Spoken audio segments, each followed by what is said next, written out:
नमस्कार दोस्तों, पसंद शिक्षा में आपका स्वागत है। दोस्तों, आज हम लोग एशियन हिस्ट्री का ट्रिक सीरीज में अध्ययन कर रहे हैं। ट्रिक के माध्यम से हम लोग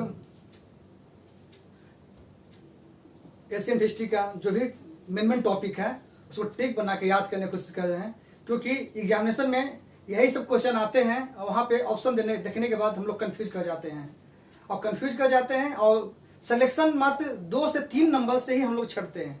कभी आप देखिएगा तो 2 से 3 नंबर से ही 2 नंबर से छट गए, 0.25 नंबर से छट गए हैं। तो 0.25 नंबर से छटे हैं या 1 नंबर से छटे हैं, तो वहाँ पे मेन कारण ये होता है कि हम कंफ्यूज कर जाते हैं। कंफ्यूजन ये होती है कि 2 ऑप्शन में कंफ्यूजन होती है कि ये होगा या बी होगा। ये दो ऑप्शन में कंफ्यूजन के कारण से क्या होता है कि हम लोग गलत ऑप्शन चूज लेते हैं।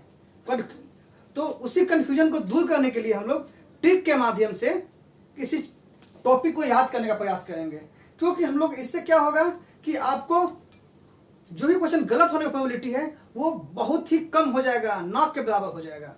क्योंकि एक्चुअली क्या होता है ना कि जब हम लोग ट्रिक याद करने का तरीका क्या होता है कि हम लोग बाबा बोलते हैं, यानी कि हमारा माइंड जो है ना कहीं स्टोर हो जाता है, और जैसी वो क्वेश्चन आता है तो हमारा माइंड तुरंत रिकॉल कर जाता है। और हम लोग सिंपली ऐसा पढ़ते हैं तो एक थोड़ी पढ़ते जाते हैं तो याद नहीं होता है, लगता है कि बस हाँ याद है, लेकिन जैसे एग्जामिनेशन हॉल में बैठते हैं तो कंफ्यूज कर जाते हैं। लेकिन वही जब हम लोग ट्रिक के माध्यम से याद करते हैं तो वो चीज कहीं ना कहीं रिकॉल होता है, क्योंकि हम लोग उसको 10 बार 15 बार रट जाते हैं।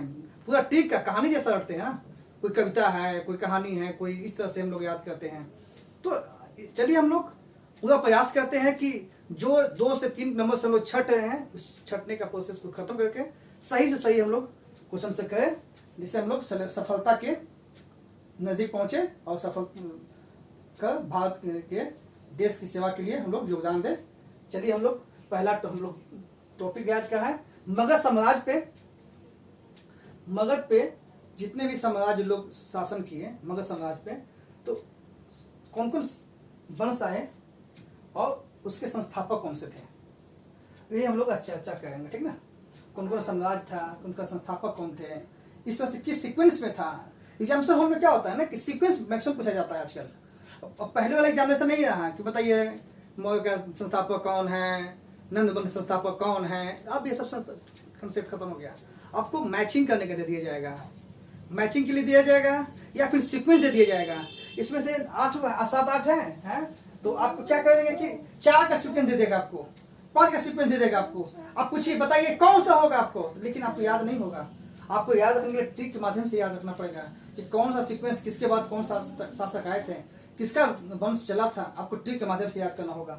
चलिए हम लोग आज अध्ययन करते हैं। पहला ट्रिक हमारा है मगध साम्राज्य पे कौन कौन सा वंश का शासन था और उसके संस्थापक कौन थे। पहला हम लोग साम्राज्य का कौन कौन साम्राज्य था उनका हम लोग ठीक है, हसीना मासुका साथ, ठीक है, हसीन मासुका साथ, माने कि मगध साम्राज्य में याद रखिए, मगध साम्राज्य में एक हसीन मासुका थी, उनकी संख्या 7 थी, इसे याद रखिएगा, ठीक ना। क्या याद रखिएगा, मगध साम्राज्य में हसीन मासुका तो हसीनी होती है, आप जो पता ही है, तो उनकी संख्या 7 थी, ठीक है। साम्राज्य याद हो गया, हसीन मासुका 7।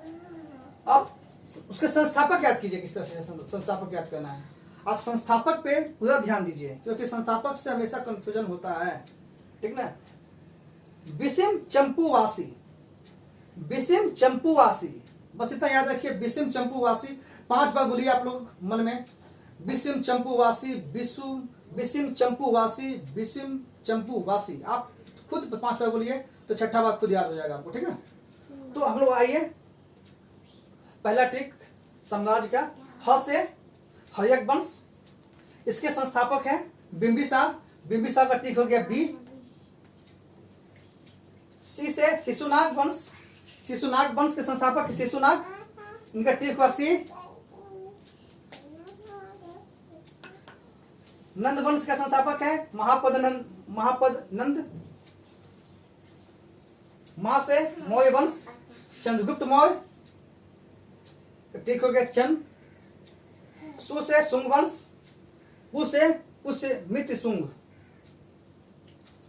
का से कन्नौ वंश, वा से वासुदेव, यानी कन्नौ वंश संस्थापक कौन है? वासुदेव है। सा से सातवाहन, सी से सिमुख, अर्थात सातवाहन का संस्थापक कौन है? सिमुख है। अब याद देखिए, दोबारा एक बार देखिए। ह से हर्यक, हर्यक वंश संस्थापक है बिंबिसार, ठीक हो गया बी। सी से शिशुनाग, शिशुनाग वंश संस्थापक है शिशुनाग, ठीक हो गया सी। न से नंदवंश और उसके संस्थापक है महापदनंद, महापदम नंद, इनका ठीक हो गया माँ से मौर्य वंश, चंद्रगुप्त मौर्य। सुंग वंश, सु से सुंग वंश, पुष्य मित्र सुंग। का से कन्नौ वंश वासुदेव, ठीक है, वा से वासुदेव, अर्थात कहने का मतलब है कन्नौ वंश संस्थापक है वासुदेव। सात से सातवाहन वंश के संस्थापक कौन से? सिमुख, ठीक है। दोबारा एक बार देखिए, साम्राज्य का ठीक क्या हुआ? हसीन मासुका 7, यानी मगध साम्राज्य में हसीन मासुका की संख्या कितनी थी? 7 था। दूसरा ये संस्थापक में बिसिम चंपू वासी, ठीक है, याद हो गया होगा आपको। चलिए अब सेकंड थिंग में हम लगाते हैं चिन्नी आती। यह भी क्वेश्चन बहुत इंपॉर्टेंट है, बहुत ही इंपॉर्टेंट टॉपिक है ये। चिन्नी आती भारत में आने का क्रम क्या है? चिन्नी आतियों का भारत में आने का क्रम क्या है? या पूछ दिया जाता है कि कब आए। ये बहुत इंपॉर्टेंट क्वेश्चन है किसी भी एग्जामिनेशन के लिए। आपसे अनुरोध है कि इसको आप ठीक को याद रखिए, बहुत सिंपल ट्रिक है।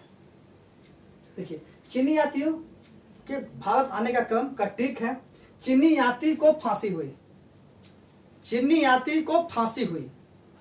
फा से फाहियान आए थे, 399 ईस्वी में आए थे। सी से संयुगन, ये 528 ईस्वी में आए थे। हु से ह्वेनसांग 630 ईस्वी में आए थे। और ई से इत सिंह 7वीं सदी के अंत में आए थे। अर्थात चीनी यात्री के टिक सबसे सिंपल है, चीनी यात्री को फांसी हुई। फा से फाहियान, सी से संयुगन, हु से ह्वेनसांग, इत से इत सिंह। हिंसंग आए थे 399 में, संयुगन आए थे 518 ईस्वी में, हिंसंग आए थे 630 ईस्वी में, और इत्सिंग आए थे 7वीं सदी के अंत में आए थे। दोस्तों, इस तरह से टीका को याद हो गया होगा। मैं आशा करता हूं कि आप इस टीक को दोबारा 2 बार या 3 बार जरूर वीडियो को देखिए, अब कंफर्म याद हो जाएगा। दोस्तों, आपको बताना चाहता हूं कि इस वीडियो से पहले हम लोग लगभग 7-8 वीडियो बना चुके हैं टिक पे, एंशिएंट हिस्ट्री से ही, और ये बहुत ही इंपॉर्टेंट टॉपिक है। आपसे अनुरोध है कि इस टॉपिक को, जितने भी टिक सेशन है, टिक सेशन को देखिए और क्वेश्चन सोल्व कीजिए। आप लोग ऑब्जेक्टिव क्वेश्चन जरूर बनाइए। आप लोग बार बार बोलते हैं, कितना भी किताब पढ़ लीजिए, जब तक क्वेश्चन नहीं बनाएंगे, क्वेश्चन पेपर सोल्व नहीं करेंगे, टेस्ट सीरीज नहीं देंगे, जब तक आपका कंसेप्ट क्लियर नहीं होगा।